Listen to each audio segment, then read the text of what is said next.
Assalamualaikum warahmatullahi wabarakatuh.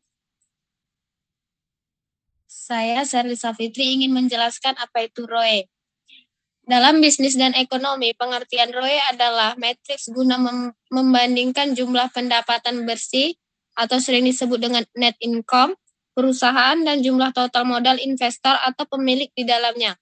Sementara itu, di dunia saham, pengertian ROE adalah jumlah pendapatan bisnis bersih perdana investor yang masuk.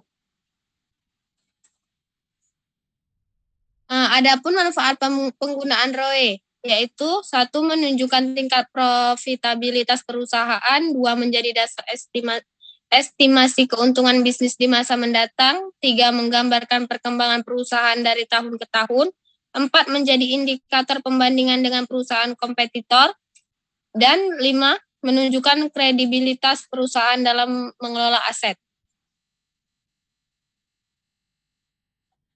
Adapun faktor yang mempengaruhi ROE, ada tiga contohnya, yaitu satu, rasio aktivitas perusahaan, di mana faktor pertama yang dapat mempengaruhi ROE adalah seberapa besar skala aktivitas dilakukan perusahaan. Dua, rasio utang. Faktor berikutnya yang berpengaruh besar pada return on equity adalah rasio utang terhadap laba. Tiga, rasio likuiditas. Selain menerima utang, perusahaan juga memberikan piutang kepada beberapa pihak lain. Adapun rumus return on equity. Rumus ROE sama dengan omset kurang biaya dibagi modal, atau rumus ROE pendapatan bersih net income dibagi modal.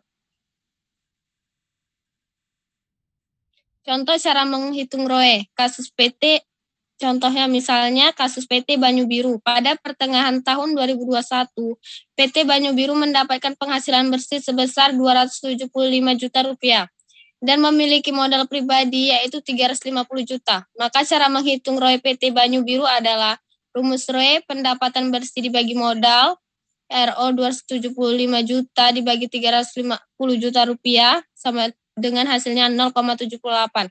Angka ini masih tergolong sehat, akan tetapi ini mendapatkan PT Banyu Biru masih belum bisa balik modal di pertengahan tahun. Keunggulan ROE.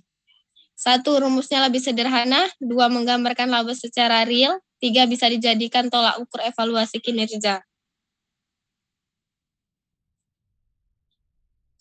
Adapun kelemahan ROE yaitu berpotensi mengurangi motivasi perusahaan, kurang mempertimbangkan depresiasi modal, dan terkadang tidak sesuai bagi perusahaan yang baru berdiri.